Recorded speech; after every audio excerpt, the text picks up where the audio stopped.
What's up guys, it's Max Digital here, where I help you break down technology. And in this video, I'm going to give a 6-month update review on the OnePlus 8T and how it holds up. Let's take a look. So how does the OnePlus 8T hold up 6 months later? Well, this phone, in a nutshell, is a flagship device from OnePlus. It was released in October of 2020. So this one's not even a year old, it's around 6 months old. And this phone is a step below the OnePlus 8 Pro and one step above the OnePlus 8. So it sits right in that, I wanna say iPhone 12 price range, where it was around $800 when it was first released, brand new. It's around $750, $800. So it directly competes with closer to the flagships than the mid-range devices. But let's take a look and see how it holds up today. Well, those were the prices when it was first released. Now, since the OnePlus 9 is coming around the corner, OnePlus is slashing the prices everywhere. So now you can get this phone for $600 new from OnePlus. So you're already seeing a price drop, and you can get them used 6 months later for around $500. So you're getting a pretty decent device just by going with that price range. So this device does have 5G, so that is a premium feature that's slowly trickling down to lower price phones, such as the OnePlus Nord N10. Motorola has a 5G phone for $400. LG and Galaxies also have sub $500, $600 5G phones, and on prepaid you can get these devices for even cheaper, like $50, $100 here and there. So competition is very stiff with 5G phones, but this one seems to have some of its own advantages and disadvantages compared to the competition, especially 6 months later with the new phones that are being released. So this phone, with the overall dimensions, has a height of 6.33 inches, a width of 2.9 inches, and a thickness of 0.33 inches. So this phone overall is not too big, sits just about right. The weight is 6.63 ounces. That sounds about right, not too heavy, not too light, and has a weight of 188 grams converted from ounces. The build quality is actually very good. This is on par with premium devices. It has a glass front with Gorilla Glass 5 and a glass back and an aluminum frame. So usually when you get a flagship, the back dictates kind of how it feels in your hand if it's a premium build, and the glass back definitely makes it a premium build device. So there's something that stands out right there. This phone also has a standout feature of being a dual SIM device. So if you like to have 2 different carriers, 2 different data plans, 2 phone numbers, if you travel or just want 2 different services, this phone will do you just fine. It doesn't look like it has any type of IP68 dust and water resistance like other premium devices. So if you put it in water, it might not fare so well. For the display, we have a beautiful 6.55-inch Fluid AMOLED display, 120 Hz, with 87% screen to body ratio. You get a resolution of 1080 by 2400 pixels, and the PPI is 402. And again, it's with Gorilla Glass 5 and an always on display. So I'm impressed with the 120 Hz refresh rate. That's a nice little bonus. It makes it very smooth and fluid. So that phone still, that little phone feature right there stands well at 6 months. The resolution though is kind of lacking. It doesn't reach those flagships standards because it's only a 1080p display, which a lot of really cheaper phones have the same type of PPI and resolution. So that's something to be suspect about right there at 6 months. One nice thing that holds up well is the software. We're rocking Android 11 with Oxygen OS skin on top. OnePlus is usually okay with updates at least 1 or 2 years. So that's pretty good. Nothing like the likes of iOS, where it gets updated like for 5 years, or even Samsung, which is getting around 3 years of updates now for its newer phones. But Oxygen OS is a really clean stock type version of Android, and it has its own tweaks in the software, which is really nice. It's not very overwhelming. It doesn't take over the OS and make it look super weird. It's just throwing some nice few extras in there. So that aged very well.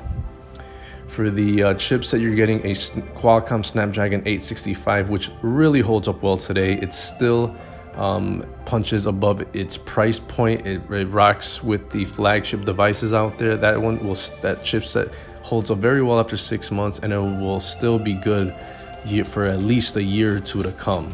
It should handle any type of apps out there, even the heavy gaming apps, and video editing should be no problem on this chipset. For the internal storage on the OnePlus 8T, it has 128 gigs of internal storage, which is okay. When it was first launched, $750 for 128 gigs of storage.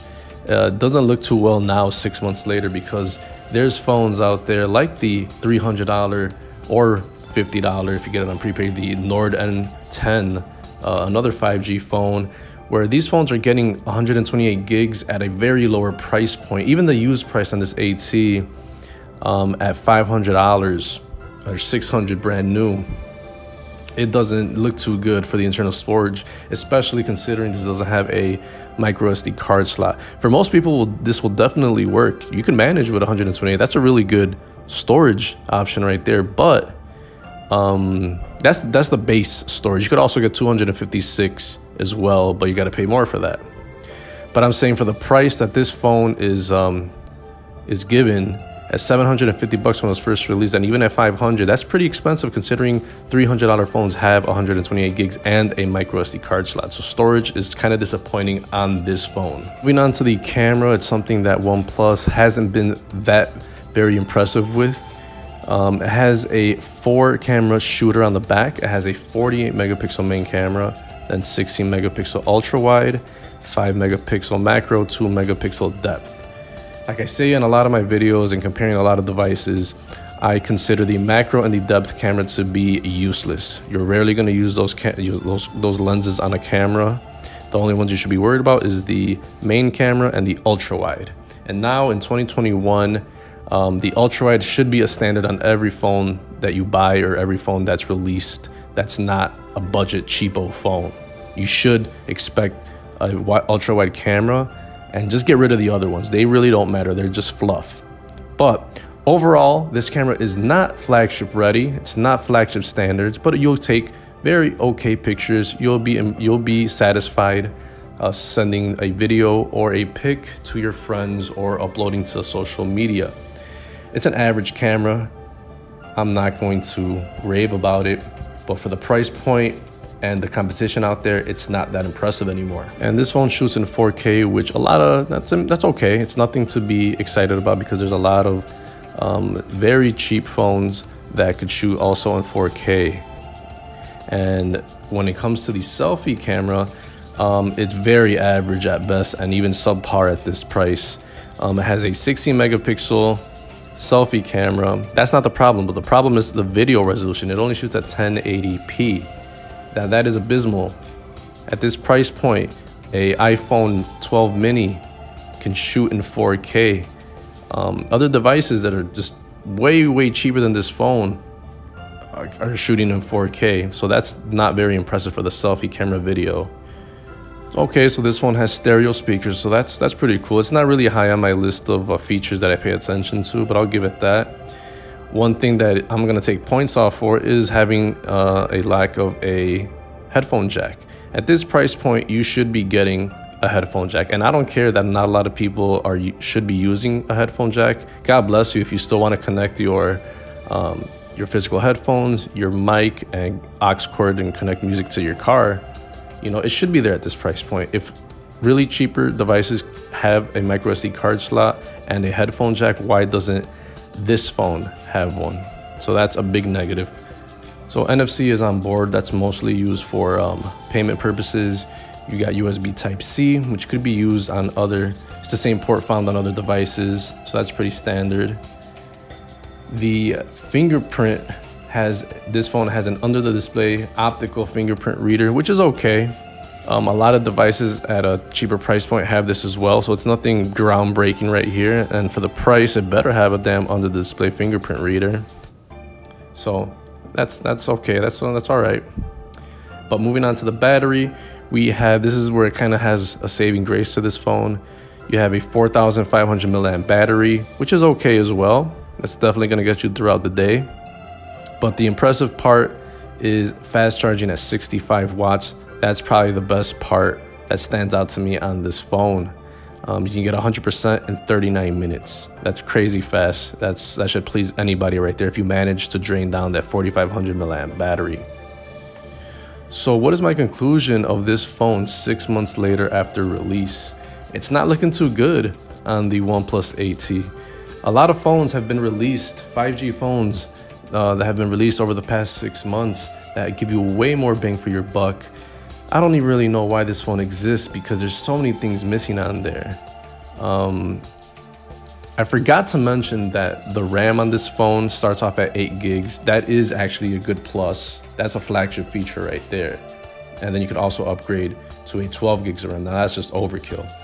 But overall, besides the RAM, besides the fast charging, and the 120 hertz refresh rate, other than that, there's some things missing on here that even regular cheaper phones have, like the micro SD card slot, the headphone jack, and those are devices that are priced very, very low. If you could get this phone really, really cheap, used for under $500, maybe.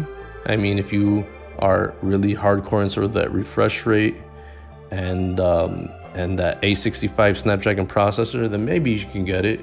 But honestly, there's so many other better options that are priced now way cheaper than this. I really don't know why this phone exists. So sorry to disappoint you OnePlus 8T fans out there. If you really like this phone, 6 months later, it's not looking like a really good buy. Thanks for watching, guys. This has been my review 6 months later of the OnePlus 8T. Thanks for watching. Peace out.